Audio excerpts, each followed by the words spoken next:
Hello friends, welcome to our YouTube channel. आज हम discuss करने वाले हैं क्लास 12 का 2023-24 का जो सेशन स्टार्ट होने वाला है, उसमें जो फिजिक्स का सिलेबस है वो क्या रहने वाला है, कितने चैप्टर आने वाले हैं और कितने टॉपिक्स रहने वाले हैं, उनमें आज हम ये डिस्कस करने वाले हैं। तो यहाँ पर सबसे पहले आपको मैं बता दूं, जो फिजिक्स का जो एग्ज़ाम होगा वो आपका 70 मार्क्स का होगा और टाइम आपका 3 आवर्स होगा। तो अगर मैं फिजिक्स की बात करूं तो फिजिक्स में जो टोटल यूनिट्स हैं, टोटल यूनिट्स 9 यूनिट्स हैं आपकी, और 9 यूनिट्स में अगर चैप्टर में डिवाइड की जाएं तो 14 चैप्टर आपके बनते हैं। तो यहाँ पर आप देख सकते हो, फर्स्ट यूनिट आपकी इलेक्ट्रोस्टैटिक्स है। इलेक्ट्रोस्टैटिक्स में 2 चैप्टर आपके कवर होते हैं, इलेक्ट्रिक चार्ज एंड फील्ड और इलेक्ट्रोस्टैटिक पोटेंशियल एंड कैपेसिटेंस। और जो यूनिट सेकंड है ये करंट इलेक्ट्रिसिटी है, इसमें चैप्टर नंबर 3 है करंट इलेक्ट्रिसिटी। तो यहाँ पर देख सकते हो यूनिट फर्स्ट और यूनिट सेकंड आपकी 16 मार्क्स के रहने वाले हैं। और यहाँ पर नेक्स्ट यूनिट थर्ड जो है, यूनिट थर्ड, और यूनिट थर्ड के अंदर आपके चैप्टर नंबर 4 और 5 आते हैं। तो यहाँ पर आप देख सकते हो chapter number 4 moving charge and magnetism और चैप्टर 5 है मैग्नेटिज्म एंड मैटर। यूनिट 4 में देखो, यूनिट 4 आपकी इलेक्ट्रोमैग्नेटिक इंडक्शन है, इसके अंदर 2 चैप्टर आते हैं, इलेक्ट्रोमैग्नेटिक इंडक्शन और अल्टरनेटिंग करंट। तो यूनिट थर्ड और फोर्थ आपकी 17 मार्क्स की है, यूनिट फर्स्ट और सेकंड आपकी 16 की है, थर्ड और फोर्थ आपके 70 मार्क्स के हैं। और यहाँ पे बात करें यूनिट 5, यूनिट 5 में आपका एक चैप्टर आता है इलेक्ट्रोमैग्नेटिक वेव्स। और ऑप्टिक्स की बात करें यूनिट 6, यूनिट 6 में आपके 2 चैप्टर आएंगे, रे ऑप्टिक्स और वे ऑप्टिक्स। तो ये दोनों चैप्टर मिलके आपके 18 मार्क्स के हैं, ऑप्टिक्स और electromagnetic waves. Next unit 7th आती है। 7th यूनिट में आपका एक ही चैप्टर है, dual nature of radiation and matter. और यूनिट 8 में आपके 2 चैप्टर हैं, एटम्स एंड न्यूक्लियाई, और ये दोनों मिलके आपके 12 मार्क्स के आते हैं। और यूनिट 9 में आपका एक ही चैप्टर है, semiconductor, electronic material device and simple circuits, और ये आपकी 7 मार्क्स की है। तो सबसे ज़्यादा आप देख सकते हो, सबसे ज़्यादा जो मार्क्स आपके हैं इलेक्ट्रोमैग्नेटिक वेव्स, रे ऑप्टिक्स और वेव ऑप्टिक्स आपकी 18 मार्क्स की है। बाकी यहाँ पर यूनिट 3 और 4 17 मार्क्स के, और फर्स्ट और सेकंड यूनिट आपकी 16 मार्क्स के। तो यहाँ पर ये तो हो गया मार्क्स डिस्ट्रीब्यूशन, किस तरह से जो मतलब आपका जो यूनिट्स हैं कितने मार्क्स की आएंगी। अब यूनिट फर्स्ट में आप देख सकते हो चैप्टर फर्स्ट है इलेक्ट्रिक चार्ज एंड फील्ड। तो कौन कौन से टॉपिक रहने वाले हैं आप देख सकते हो। इलेक्ट्रिक चार्ज के बारे में हम पढ़ेंगे, कंजर्वेशन ऑफ चार्ज के बारे में पढ़ेंगे, फिर मोस्ट इंपोर्टेंट कूलम्ब्स लॉ, फिर इसके बाद force between 2 point charges, force between multiple charge, superposition principle, और फिर इलेक्ट्रिक फील्ड के बारे में पढ़ेंगे, electric field due to charge, point charge, और इलेक्ट्रिक फील्ड लाइंस, और electric field due to dipole, torque on a dipole in uniform electric field. फिर flux का चैप्टर आता है यहाँ पर, और आपका चैप्टर फर्स्ट कंप्लीट हो जाएगा। फिर चैप्टर सेकंड में आप इलेक्ट्रोस्टैटिक एंड कैपेसिटेंस पढ़ेंगे। इलेक्ट्रोस्टैटिक कैपेसिटेंस पोटेंशियल में पहले हम इलेक्ट्रोस्टैटिक पोटेंशियल पढ़ेंगे, पोटेंशियल डिफरेंस पढ़ेंगे, potential difference due two point charge. तो फिर आता है कैपेसिटेंस, कैपेसिटेंस के बारे में हम डिस्कस करेंगे। तो ये सारे टॉपिक्स कैपेसिटेंस से रिलेटेड हैं।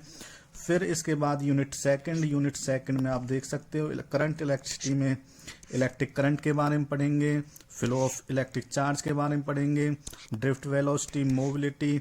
तो ये सारे जो टॉपिक्स हैं, ये सारे टॉपिक्स आपके चैप्टर नंबर 3 में आएंगे। तो सिलेबस सेम है, ज़्यादातर वो सिलेबस है जो 2022 और 23 का जो सिलेबस था वही सिलेबस है ये भी। तो कोई भी एडिटिंग नहीं की गई है, सेम सिलेबस है। यूनिट थर्ड में चैप्टर नंबर 4 में आप ये सिलेबस पढ़ने वाले हो। यहाँ पे बायोट-सैवर्ट लॉ पढ़ोगे, उसकी एप्लीकेशन पढ़ोगे, एम्पियर लॉ और इसके जो भी एप्लीकेशंस हैं वो पढ़ेंगे, force due to current carrying conductor. तो ये सारे टॉपिक्स हम कवर करने वाले हैं चैप्टर नंबर 4 में। नेक्स्ट चैप्टर 5 में मैग्नेटिज्म एंड मैटर में आप पढ़ेंगे bar magnet as equivalent solenoids, और magnetic field intensity due to magnetic dipole, perpendicular axis और axis and perpendicular to its axis में हम पढ़ेंगे। Next magnetic properties of para, dia and ferro. तो ये सारे हम टॉपिक्स कवर करने वाले हैं। फिर यूनिट 4 में इलेक्ट्रोमैग्नेटिक इंडक्शन। इलेक्ट्रोमैग्नेटिक इंडक्शन में हम Faraday laws, induced EMF, current, Lenz law और self induction and mutual induction पढ़ने वाले हैं। नेक्स्ट चैप्टर 7 अल्टरनेटिंग करंट है आपका। अल्टरनेटिंग करंट में हम ये सारे टॉपिक्स कवर करने वाले हैं।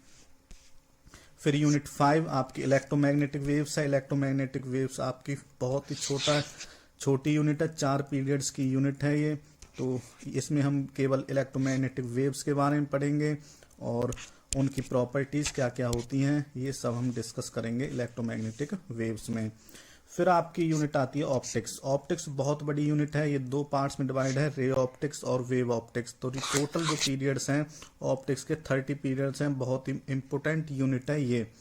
तो पहले हम रे ऑप्टिक्स में रिफ्लेक्शन पढ़ेंगे, रिफ्रैक्शन पढ़ेंगे, लेंसेज के बारे में पढ़ेंगे, लेंस मेकर फॉर्मूला पढ़ेंगे और कॉम्बिनेशन ऑफ लेंस। फिर optical instrument, microscope, astronomical microscope के बारे में पढ़ेंगे। फिर आ जाते हैं वेव ऑप्टिक्स। वेव ऑप्टिक्स में वेव फ्रंट पढ़ने वाले हैं, हाइजेंस प्रिंसिपल, रिफ्लेक्शन और रिफ्रैक्शन पढ़ेंगे दोबारा से यूजिंग वेव फ्रंट। तो ये सारे टॉपिक्स हम डिस्कस करने वाले हैं वेव ऑप्टिक्स में। फिर इसके बाद आता है dual nature of radiation and matter. Dual nature of radiation of matter में ये यूनिट बहुत ही छोटी है, 8 पीरियड की यूनिट है और बहुत मोस्ट इम्पोर्टेंट यूनिट रहने वाली है स्कोरिंग मार्क्स के लिए। तो यहाँ पर देख सकते हो dual nature of radiation, photo electric effect, Einstein photo electric equation. तो ये कुछ ही टॉपिक्स हम पढ़ने वाले हैं dual nature of matter radiation में। नेक्स्ट यूनिट 8th में हम ये 2 पार्ट्स में डिवाइड है, एटम्स एंड न्यूक्लियाई। एटम्स में हम पढ़ने वाले रदरफोर्ड मॉडल, बोहर मॉडल आप पहले भी पढ़ चुके हो 11th क्लास में, expression for radius and nth orbits. फिर हम न्यूक्लियाई में पढ़ेंगे वही mass defect, nuclear force, binding energy, nuclear fusion. तो ये सारे टॉपिक्स कवर होंगे आपके न्यूक्लियाई में। नेक्स्ट जो लास्ट यूनिट है आपकी इलेक्ट्रॉनिक डिवाइस। ये भी छोटी यूनिट्स है, 10 पीरियड्स की यूनिट्स है। तो इसमें हम एनर्जी बैंड, इनकंडक्टर्स, सेमीकंडक्टर्स, इंसुलेटर्स पढ़ेंगे। सेमीकंडक्टर्स के बारे में पढ़ेंगे, इनके टाइप्स के बारे में पढ़ेंगे, N type semiconductor, P type semiconductor पढ़ेंगे और फिर हम रेक्टिफायर पढ़ेंगे, half wave rectifier, full wave rectifier. तो ये आपका सिलेबस रहने वाला है। 9 यूनिट्स हैं टोटल। तो 9 यूनिट्स में से जो 70 मार्क्स का पेपर आएगा और 30 मार्क्स आपके प्रैक्टिकल्स के रहेंगे। तो प्रैक्टिकल्स की बात करें तो प्रैक्टिकल्स में आपको क्या करना है, अपनी जो नोटबुक है, प्रैक्टिकल बुक रहने वाली है, उसमें आपको 8 एक्सपेरिमेंट लिखने, कम से कम 2 सेक्शन रहने वाले हैं। उसमें से 4 एक्सपेरिमेंट एक सेक्शन से होने चाहिए और 4 दूसरे से। तो टोटल एक्सपेरिमेंट आपको लिखने 8। और फिर आपकी एक्टिविटीज होंगी तो 6 एक्टिविटीज लिखनी है, 3 each from section A and B. दोनों सेक्शन में से 3 एक्टिविटीज आपको वहां पर लिखनी है। फिर आपका जो प्रैक्टिकल रहने वाला है वो आपका 30 मार्क्स का रहेगा। तो वो किस तरह से डिवाइड है, तो 7 + 7 मार्क्स आपको एक्सपेरिमेंट लिखने के लिए दी जाएंगे जब आपके एक्सपेरिमेंट होंगे। तो 2 एक्सपेरिमेंट आपको तब लिखने होंगे, तो 14 मार्क्स आपको वहां पर मिल जाएंगे। जो आप प्रैक्टिकल बुक बनाओगे, रिकॉर्ड बनाओगे, वो आपके 5 मार्क्स के रहेंगे। एक एक्टिविटी आपको तभी लिखनी पड़ेगी जब जिस दिन का आपका प्रैक्टिकल होगा, वो आपका 3 मार्क्स का रहने वाला है। आपको क्लास में एक प्रोजेक्ट बनाना पड़ेगा और वो आपका 3 मार्क्स का रहने वाला है। फिर आपके वाइवा होंगे, वाइवा एक्सपेरिमेंट के बेसिस पे हो सकता है, एक्टिविटी के बेसिस पे हो सकता है और प्रोजेक्ट के बेसिस पर हो सकता है। तो ये भी आपका 5 मार्क्स का रहने वाला है। तो टोटल मार्क्स हो जाएंगे आपके 30। तो इस तरह से आपका जो मार्क्स डिस्ट्रीब्यूशन है वो रहने वाला है प्रैक्टिकल्स का। तो ये आपके एक्सपेरिमेंट हैं। तो ये सेक्शन ए में और सेक्शन बी में। सेक्शन ए में आप देख सकते हो, सेक्शन ए में 6 एक्सपेरिमेंट हैं और 6 एक्सपेरिमेंट में से आपको 3 एक्सपेरिमेंट लिखने हैं। ऐसी एक्टिविटी आप देख सकते हो, एक्टिविटी 6 है, तो इसमें से भी आपको 3 एक्टिविटी लिखनी है। यहाँ पे आपको 4 एक्सपेरिमेंट लिखने पड़ेंगे, टोटल 8 एक्सपेरिमेंट लिखने हैं। ऐसे ये सेक्शन बी में डिवाइड है, तो सेक्शन बी में से भी 4 एक्सपेरिमेंट और 3 एक्टिविटी आपको लिखनी होंगी। तो इस तरह से आप के जो प्रैक्टिकल मार्क्स हैं वो आपको 30 मार्क्स मिल सकते हैं अगर आप ये काम कर लोगे। तो धन्यवाद हमारी वीडियो देखने के लिए। जय हिंद, जय भारत।